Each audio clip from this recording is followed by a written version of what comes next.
All over the country, animals are raising their brand new families. We'll share with you some amazing births and the first few weeks of animal babies' new lives. From cute little kittens to ferocious tigers. We'll be there in the kennels, stables, barns, and even zoos like this one to witness these new arrivals and meet the people whose job it is to make sure that they arrive safe and sound and hopefully on time.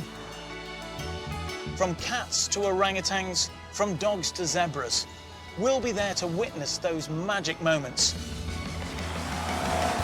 as we travel across the UK, bringing you brand new babies of every shape and size.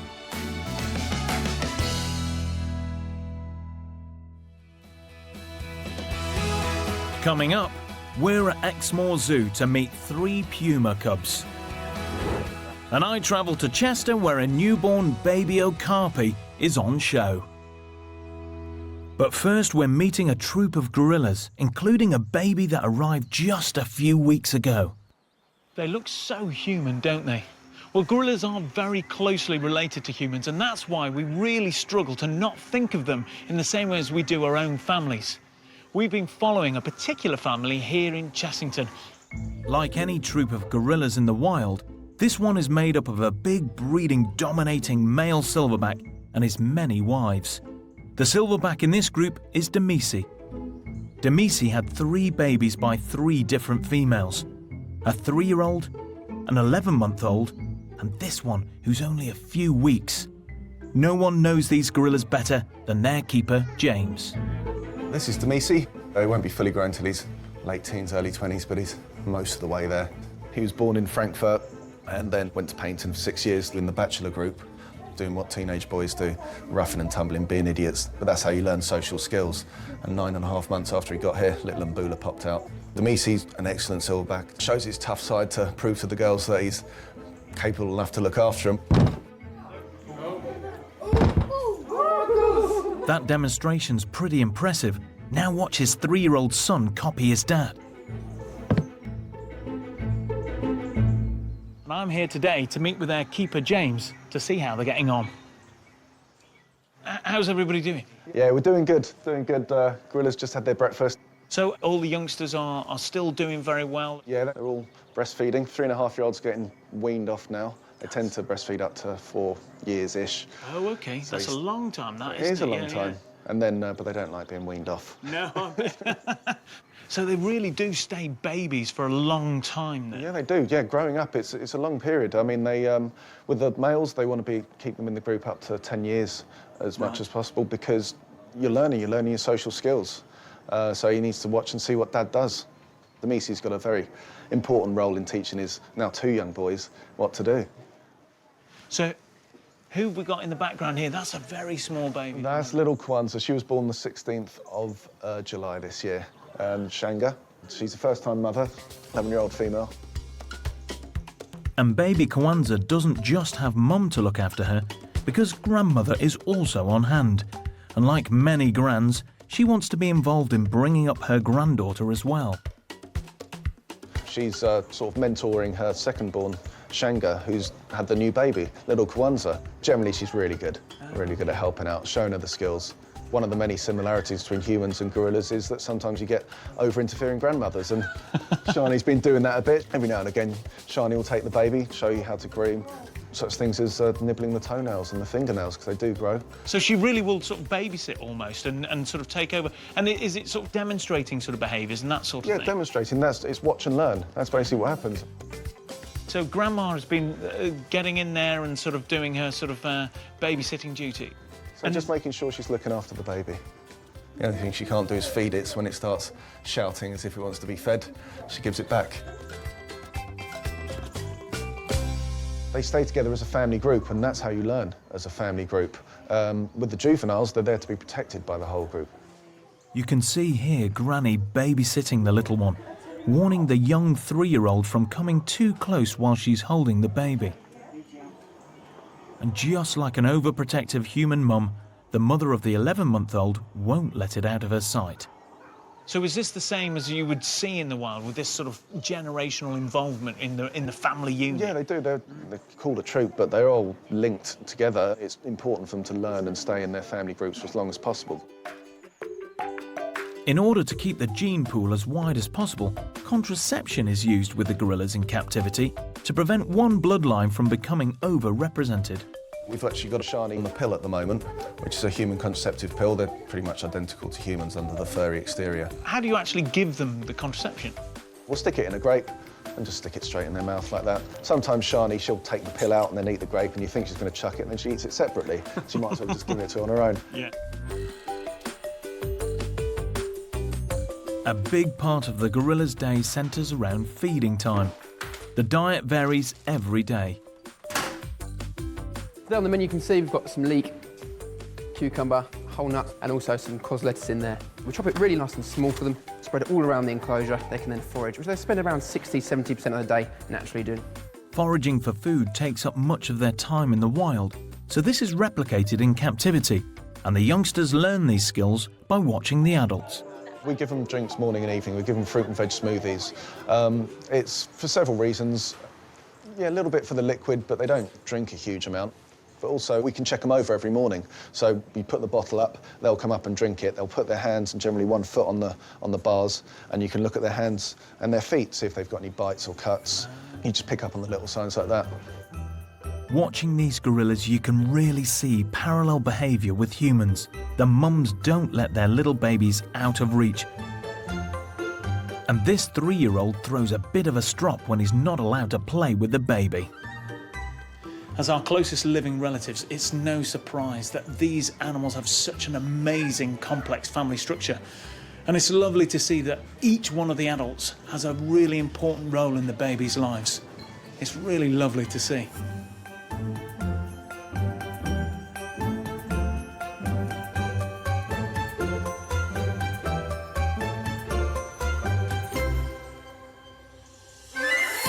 This beautiful cat is a cougar, otherwise known as a puma or mountain lion. They're found in South and North America. And there's recently been a litter born at Exmoor Zoo, which is a bit of a coincidence because Exmoor is one of the places in the UK where stories of big cats out and about are rife. Exmoor on the North Devon coast is a bleak, windswept, mysterious part of the country. Danny Reynolds of Exmoor Zoo had a strange encounter there one night. Myself and another keeper virtually ran a puma over outside the front gates back in 1994. It was a case of, did you just see what I saw?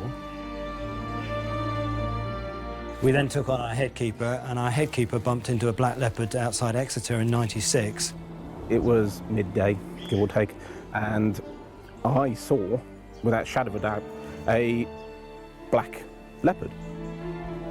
It was probably 100 metres away from me, and it just disappeared into the hedgerow and just vanished. Come on, guys. Because of these mysterious sightings, Danny decided to get some black leopards and pumas for his zoo so he could study the animals up close. But he got more than he bargained for when the female Nico became pregnant and gave birth to triplets. These are the first puma cubs born in the UK for 10 years. We knew Mum was pregnant. We could see the body change and a little bit of increase in food. She gave birth, and we were able to, on a daily basis, just very gently look in, and she was an excellent mother. Soon the cubs were venturing out and exploring their enclosure. They look nothing like their parents at the moment, as they're covered in camouflaging spots. They are to hide the babies from predators. The spots begin to disappear when the cubs are 2 months old.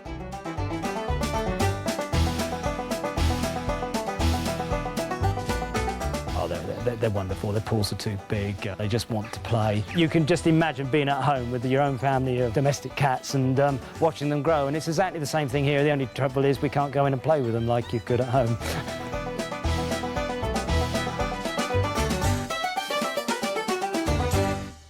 But back out on the moor, the hunt is still on for evidence of leopards and pumas loose in the wild.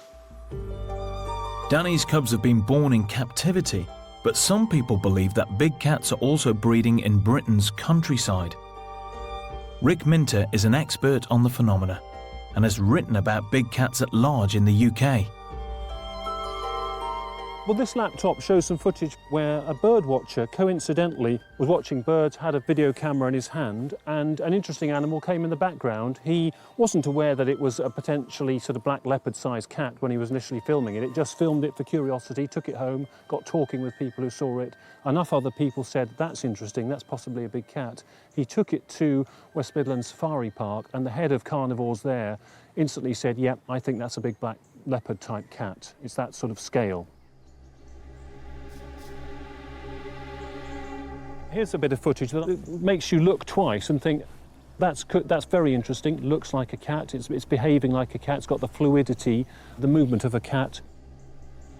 It really needs scaling, but often also I would be looking for the emotion and the conviction from the witness. I mean, that certainly gives you some boxes to tick. Sightings of those kinds of animals, panthers, black leopards and pumas, are happening weekly across the country. And of course, not all of those sightings and reports will be plausible. But given that people aren't reporting flamingos or raccoons or wallabies every week, then maybe there's something in it.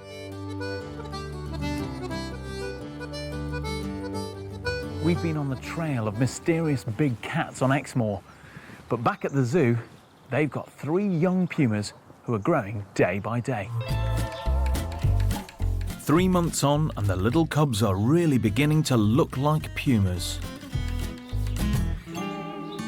Now they've taken on the mannerisms of mom and dad. Before they were just little kittens, but now they're starting to look like pumas. And yeah, they're absolutely fantastic now. They climb, they play, they try and find their test of strength with their brothers and things. Yeah, and it's great. And they push their mom obviously too far, as they always do. Those 3 little cubs have not been named yet because they're going to move on to different zoos because Exmoor don't have the space to keep such a large family together. And as the first pumas born in 10 years in the UK, they're in big demand as a new genetic bloodline. The first cub is off to his new home, so he's been separated. Inside with the Puma kitten is Derek. He's got a decent relationship with the kittens. Derek is in with the cub to reassure it and then help coax it out into the crate. Running with the cats at the moment. The plan is the curator has just put a slide up and hopefully our little kitten just walks straight into the box. I'll just show you the kitten just to prove I'm in with it.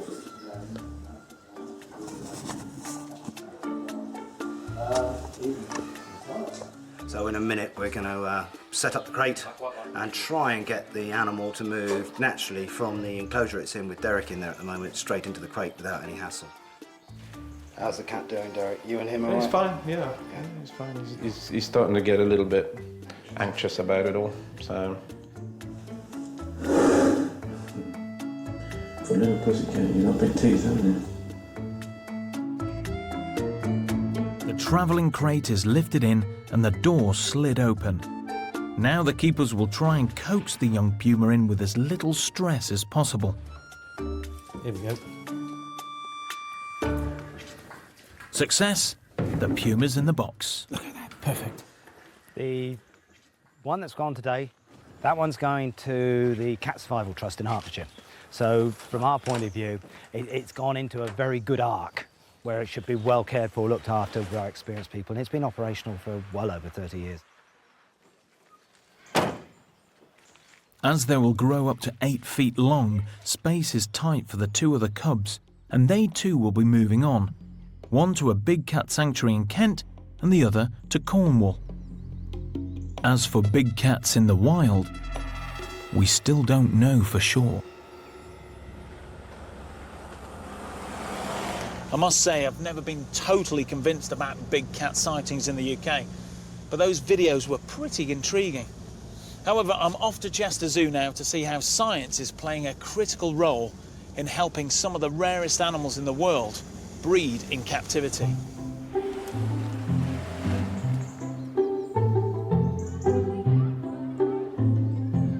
The okapi was one of the last large land-based animals to be discovered in 1901. Because of its striped markings, it was thought to be a relative of the zebra. But the okapi is actually a relative of the giraffe. Feeding on leaves, it has an incredibly long tongue. Chester's current pair are Dickie and the female Stuma. And after 6 years of trying, she's finally pregnant for the first time. Not all animals breed well in captivity. This is Dickie. Now, they're very shy and solitary animals in the wild, so knowing whether they're in season or whether they're actually pregnant can be very difficult. And this is where the zoo here at Chester will use the science of endocrinology. It's all about studying hormones and measuring them, and it gives you loads of information. So we know Dickie's going to be a dad. Endocrinology is the study of the level of hormones in the bloodstream. As a vet, I use it all the time. When you collect this information daily, it allows you to plot a chart showing when an animal is in season. Here in Chester, the keepers supply daily samples for the lab. So just taking urine and taking effectively poo, you can get the answers you need. Yeah, so if you just keep taking samples repeatedly over time, you can start to build up these pictures of what's going on in the animals. And that will give you a value that you can then go back to the keepers and say, today's the day, or... Yeah, pretty much. Well, when you start plotting those values over time, you'll start to get a picture of what's going on with the animals, and you'll start to see these patterns develop. And we know when a particular hormone named progesterone drops, we know that's when they're going to come into season and when they'll be receptive for the male. For example, we've been looking at our okapi, and she didn't cycle for a very long time, and we would change the mate who she was with, and we think that might have had an impact because after she was introduced to a particular male, she started cycling. So that particular male that was going in, that must have been Dickie then, because he was the obvious father of your new okapi. Yeah, that's correct, yep. Dickie has done his bit, and now it's down to Mum Stuma. With a CCTV camera in her pen, we soon heard from the zoo that she'd given birth. I'm travelling back to Chester to watch a recording of the birth and hear more about these lovely creatures and their baby.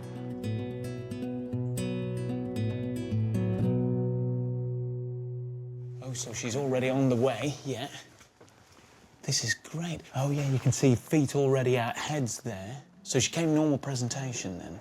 Yeah, luckily for us, yes. Yeah. How long was she in labour for? She's in labour for about an hour. But it's still not dropped at this point.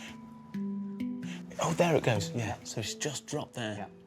All in a rush, actually. It's just dropped really nice and gently there. Yeah, you can see. Oh, And for yeah, first-time mum as well, really quick. It's really well marked. You can see the feet, the white socks and everything. So the markings are similar to Mum's straight from birth. There's no sort of camouflage sort of coat change or anything. No, they're just mini adults, right down to the markings. That's beautiful.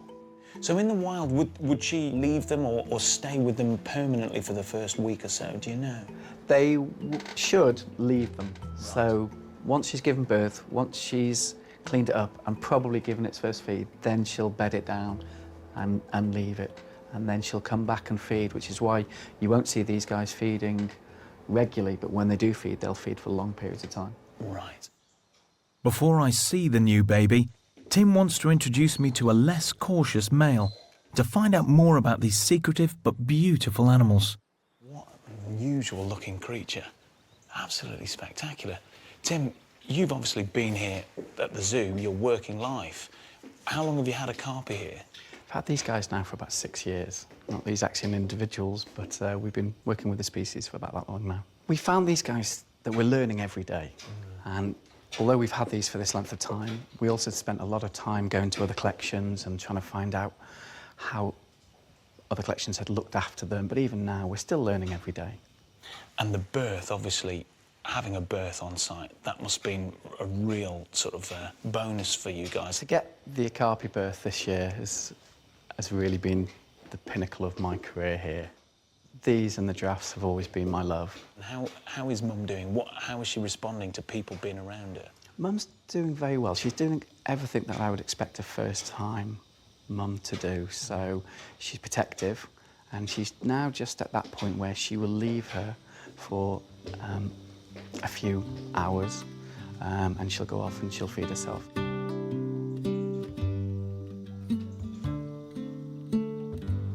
What an incredible animal. These okapis are unlike anything else, and it's such a rare treat to get so close.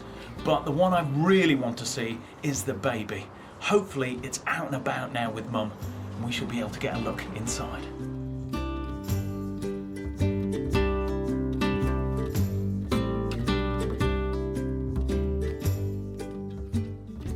Here it is, here it is. Oh, look at that.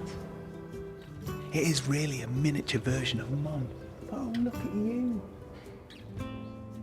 Those unique colours. It's been a tense wait for all of us, but most of all for Chester Zoo. This is a massive thing. They've been waiting such a long time to be able to breed this incredibly shy creature.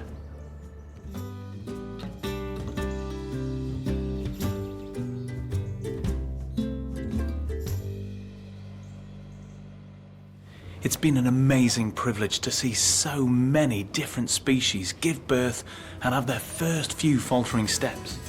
From domestic pets to exotic animals. It's wonderful. It's been such a great experience to watch them grow. And I've met creatures I never get to meet at my vet practice. Look at those ears.